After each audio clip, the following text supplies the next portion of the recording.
Bismillahirrahmanirrahim. Assalamualaikum warahmatullahi wabarakatuh. Waalaikumsalam warahmatullahi wabarakatuh. Alhamdulillah, pemirsa channel Alitkon 2 Curah Malang, Jember yang berbahagia. Selamat pagi, selamat siang, selamat sore, dan selamat malam. Alhamdulillah, pada kesempatan video kali ini kita kedatangan seorang tamu santri alumni Pondok Pesantren As-Sunniyah yang insya Allah pada kesempatan malam hari ini kita akan bertanya jawab atau podcast dalam kehidupan sehari-hari kita, problematika, kejadian, masalah yang terjadi di lingkungan sekitar kita semuanya. Agar tidak panjang lebar, mari kita perkenalkan dengan Assalamualaikum, dengan Ustadz siapa? Perkenalkan, nama saya Ahmad Saifuddin, biasa dipanggil dengan Ustadz Saif. Saya alumni As-Sunniyah. Pripun jenengan sehat buat Alhamdulillah, sehat walafiat ya. Walaupun istri kami masih cuma satu, Ustaz. Ya, alhamdulillah. Sekarang masih jomblo ini. Di sini. Enggak, alhamdulillah. Sebelum kita masuk ke beberapa pembahasan, Ustaz, mungkin pemirsa YouTube ini belum ada yang kenal secara utuh tentang siapa sih pemateri pada kesempatan video kali ini. Dari alumni As-Sunniyah tadi, Ustaz. Iya, iya. Alumni As-Sunniyah, kemudian sudah berapa lama untuk mengencam di Pondok Pesantren As-Sunniyah? Ya, alhamdulillah. Saya alumni As-Sunniyah, tapi sebenarnya ya agak malu kalau ngomong alumni As-Sunniyah karena ilmu belum seberapa. Ya, tapi gimana lagi, saya memang santrinya. Saya akui saya alumni As-Sunniyah. Saya menimba ilmu di As-Sunniyah mungkin tidak terlalu lama, Gus. Tak terlalu kurang lama. Lebih lah 10 tahunan lah di sana. Cukup lama itu, Ustaz. Alhamdulillah. Berarti sudah mendarah daging, seakan-akan gitu As-Sunniyah sudah menjadi bagian dari tubuhnya, nggih. Seharusnya mendarah daging. Seharusnya. Gitu, tapi karena agak beling, santri agak beling ya gini ini sudah jadinya. Ya, gak apa-apa, daripada nanti kita jadi santri gak dapat apa-apa kan, eman kan. Alhamdulillah. Terima kasih kesempatan video kali ini bisa hadir di channel YouTube kami Alitkon. Mudah-mudahan ini menjadi langkah awal yang baik untuk kita bisa mengembangkan media dakwah secara sosial media. Ustadz Saif, ini panggilan akrabnya nggih panjenengan ya, Ustadz Saif nggih? Ustadz Saif. Soalnya kalau kita tidak mengenal seseorang katanya tidak sayang, Ustadz. Siap. Bukan berarti kami pengikut kaum Nabi Lut, bukan. Tapi ini sayangnya karena sebab keilmuannya panjenengan, saya takdimnya ke beliau. Buka fillah gitu. Masya Allah, geng. Ustadz, ini ada beberapa problem pada kehidupan kita sehari-hari. Termasuk yang banyak terjadi di kalangan kita itu adalah tentang masalah pernikahan, Ustadz. Agak ngeri ya. Iya, itu tentang pernikahan. Ada yang mengatakan satu pernyataan bahwasanya peraturan dan tata tertib pernikahan zaman dulu dan zaman sekarang ini berbeda. Apakah itu benar, Ustaz? Ini perlu ditafsil dulu atau diperinci dulu. Ini peraturan yang seperti apa kira-kira? Saya kurang paham ya pertanyaannya. Itu permasalahan, contoh misal batas usia, kemudian syarat wajib dan apa saja yang harus dipenuhi untuk kita menikah. Karena banyak penonton ini yang masih dalam kondisi munfarid atau dalam kesendirian, kesunyian. Jomblo lah. Iya, bahasa gampangannya jomblo gitu. Itu bagaimana sih untuk tuntunan Islam dalam masalah pernikahan? Mungkin saya jawab sebisa saya nggih, Gus. Mungkin kalau memang kurang tepat atau salah bisa di cross check lagi nantinya. Karena memang saya manusia bukan nabi boy, katanya gitu kan. Siap. Mungkin dalam pandangan kacamata fikih, menurut pendapat yang sudah pernah saya baca, mungkin untuk zaman dulu, pada zaman Rasulullah itu memang untuk masalah aturan-aturan mungkin tidak terlalu ketat. Terkait masalah umur saja, dulu Rasulullah saja menikahi Sayyidah Aisyah masih berumur 6 tahun. Sedangkan untuk sekarang itu kan dibatasi. Mungkin kalau nggak salah perempuan umur 20 mungkin ya. Kalau laki-laki umur 23. Ya mungkin bedanya dari segi itu. Tapi yang jelas menurut hemat kami, kenapa kok sekarang sampai dibuat aturan yang seperti itu? Karena memang zamannya sudah beda. Akhirnya oleh negara dibuat aturan seperti itu untuk meminimalisir perceraian-perceraian yang terjadi pada masa usia muda. Karena yang paling dirugikan nantinya adalah pihak perempuan. Kalau bahasa kasarnya ya, nilai jualnya akan berkurang ketika sudah menjadi janda. Mungkin seperti itu. Mungkin salah satu perbedaan zaman dulu pada zaman sekarang. Kalau untuk aturan Islamnya mungkin sama saja. Itu terkait aturan negara yang mungkin membuat beda. Mungkin itu dari kami. Oke. Jadi kalau dari segi usia memang ada perbedaan, Ge. Karena kalau kita menganut ajaran Rasulullah ini sangat mungkin kurang pas lah dengan zaman kita sekarang. Iya. Rasulullah menikahi Sayyidah Khadijah. Sayyidah Khadijah umur 25 tahun. Bukan, Sayyidah Khadijah umur 40. Sayyidah Khadijah umur 40 tahun, kemudian Rasulullah umurnya 25 tahun. Ini kalau kita laksanakan sekarang kayak suatu keajaiban dunia kan? Netizen. Enggak, alhamdulillah. Jadi dari segi usia kita tetap mengikuti ulul amri, ulul amri. Ketentuan dari setiap masing-masing pemerintahan. Kemudian gini Ustadz, apakah salah andaikan ada seseorang laki-laki dia menikah dalam usia muda dengan niatan meninggalkan suatu maksiat? Gimana menurut pandangan Islam tentang nikah muda? Mungkin menurut hemat kami ya, menurut pandangan Islam untuk zaman sekarang nikah muda salah apa enggak? Di dalam Fathul Qorib saja yang saya ingat atau kitab yang lain bisa di cross check nantinya ya. Untuk masalah nikah muda itu kan ada urutan-urutan hukum nikah. Ada nikah sampai hukumnya wajib, bisa menjadi sunnah, makruh, bahkan haram, kan gitu. Lah, kalau untuk usia muda di situ ada urutan-urutan atau ada aturan-aturan seseorang itu memang disunahkan untuk menikah. Termasuk aturannya adalah seseorang itu memang apa istilahnya bahasanya beronto ya, memang ingin melakukan hal yang seperti itu. Bahasa kitabnya mungkin jima lah ya. Memang punya keinginan yang seperti itu. Kalau nggak bisa, yang sudah tidak terbendung lagi. Kemudian yang kedua, syarat yang kedua, memang punya biaya. Jadi itu nanti nikah memang disunnahkan ketika sudah memenuhi dua syarat tadi. Yang pertama memang sudah ingin melakukan hubungan yang seperti itu. Yang kedua memang dia bisa memberikan nafkah kepada istrinya. Mungkin itu. Nah untuk masalah usia muda, yang jelas kalau pada zaman sekarang ya, itu keinginan-keinginan yang mungkin tidak sama dengan keinginan yang dirasakan oleh usia yang sudah dewasa. Mungkin keinginan-keinginan yang nggak jelas lah menurut saya. Menurut hemat kami kalau hukum nikah muda kayaknya kok lari ke makruh ya. Karena mereka masih belum siap untuk membimbing seorang istri lebih mendekatkan diri kepada Allah Subhanahu wa taala. Kan gitu. Jadi tadi Ustaz Saif memberikan pernyataan nikah itu ada beberapa hukum pembagiannya ya. Ada nikah sunnah, nikah wajib, makruh, bahkan ada nikah yang diharamkan. Tadi sempat disinggung masalah tentang nikah di usia muda bisa dikatakan hukumnya makruh.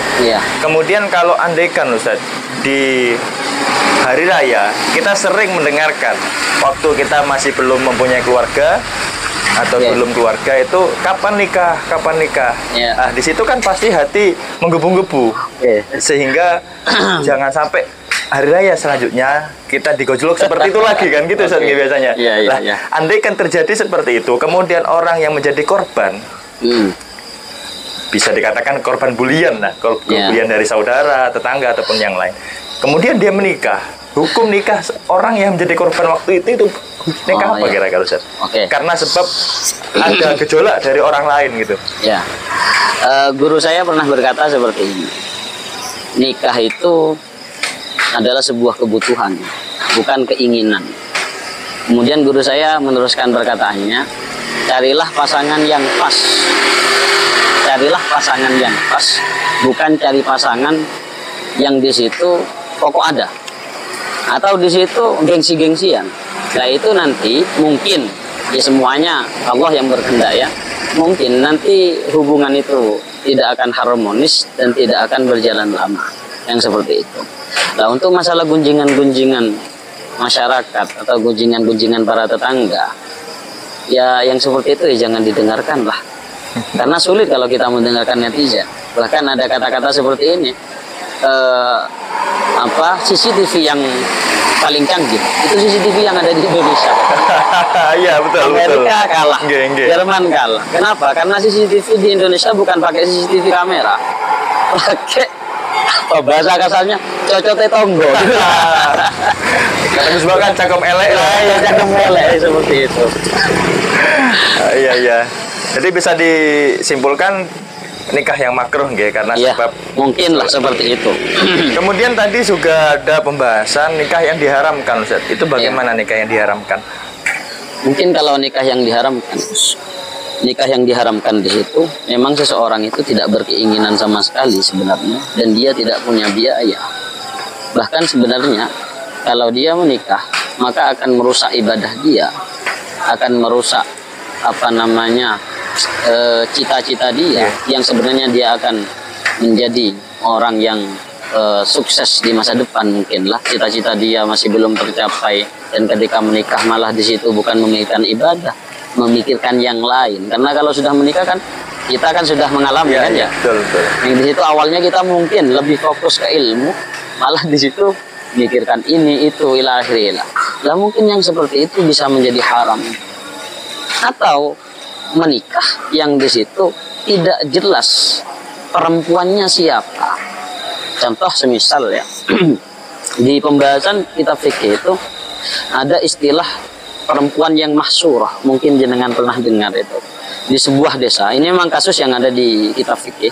Di sebuah desa, di situ ada perempuan-perempuan yang di situ mahsurah. Mahsurah itu apa? Bisa terhitung. Semisal katakanlah jumlahnya 100 di situ. Lah, di salah satu dari 100 perempuan itu terdapat seseorang yang memang itu termasuk mahram kita. Gitu. Tapi kita tidak tahu yang mana mahram kita. Oleh karenanya di situ fikih menghukumi kita haram menikah di daerah situ karena ada mahram yang belum jelas yang menjadi mahram kita. Oleh karenanya diharamkan oleh fikih. Bahkan orang itu harus keluar dari desa itu, cari perempuan di luar desa itu. Mungkin itulah karena sebab jumlah ya, gitu ya. Mungkin. Kalau ngapunten, mohon maaf, ini bukan berarti kita menyinggung siapapun dalam pembahasan podcast malam hari ini. Siap. Andaikan ada seorang atau sepasang lah laki perempuan, dia menjalin kekasih di luar nikah, kemudian naudzubillah dia kecelakaan dalam bahasa gampangannya, hamil di luar nikah, kemudian oleh orang tuanya dia paksa untuk nikah untuk mempertanggungjawabkan perbuatan yang telah dilakukan. Ini nikah yang seperti ini, nikah yang dihukumi apa, Ustaz? Apakah wajib, makruh, haram, atau sunnah? Mungkin yang perlu saya bahas terkait masalah sah dan tidaknya. Kenapa kok perlu saya bahas? Karena orang-orang di luar sana banyak yang mengatakan, banyak yang salah paham dan mengatakan nikah yang seperti ini tidak sah. Tidak sah. Kalau di dalam fikih nikah untuk mempertanggungjawabkan seorang perempuan yang sudah kecelakaan tadi, itu hukumnya sah-sah saja. Sah-sah saja. Tapi nantinya terkait masalah anaknya nasab ke siapa, yang seperti itu. Ini perlu dipahami karena tidak ada persyaratan nikah yang tidak terpenuhi di dalam masalah itu. Seperti contoh apa? Contoh semisal Ahmed, ada perempuan namanya semisal Siti. Ini sudah melakukan pekerjaan dengan si Joko semisal. Nah ini di luar pernikahan lah ya. Nah, ternyata dapat 3 bulan diketahui si Siti ini hamil, ya kan? Diketahui hamil, kemudian ibunya mengetahui, disuruh tanggung jawab. Nah ini ada sebagian masyarakat yang menyangka ini hukum nikahnya gak sah karena tidak sah nikah menikahi perempuan yang dalam keadaan hamil. Ini salah besar karena tidak ada persyaratan yang tidak terpenuhi di situ. Kalau dalam masalah, mungkin yang perlu dipermasalahkan terkait masalah nasab anaknya nanti. Ini nasab ke siapa? Apa nasab ke ayahnya yang bertanggung jawab itu? Apa nasab ke siapa? Kan gitu. Kalau masalah nasab, nanti akan ada pembahasan terkait masalah akolul hamli di situ. Jadi paling sedikitnya hamil kan 6 bulan. 6 bulan. Nah kalau dia dari masa menikah kemudian si perempuan melahirkan seorang anak, di situ di bawah 6 bulan, misal katakanlah 5 bulan setelah pernikahan kok di situ melahirkan, maka seorang anak ini nasabnya tidak kepada si ayah. Seperti itu, maka dia tidak punya nasab. Berarti kalau si anak ini menikah, siapa yang akan menjadi wali? Yang ruwet kan perempuan ya. Iya, kalau okay, perempuan, okay. Siapa yang jadi wali? Kalau laki-laki terserah. Iya, bebas gitu. Nah, yang jadi wali akan pindah ke wali hakim. Wali hakim. Wali hakim itu adalah seseorang yang memang diangkat oleh pemerintah untuk jadi hakim. Nah, itu namanya wali hakim. Nah, ini nantinya langsung pindah ke Pak Hakim. Gitu ya. Dan tidak boleh nanti seorang ayah yang di situ tanggung jawab tadi, itu segot taukil nggak mewakilkan, bahkan itu menjadi tidak sah. Ya sudah, langsung pindah ke wali hakim itu.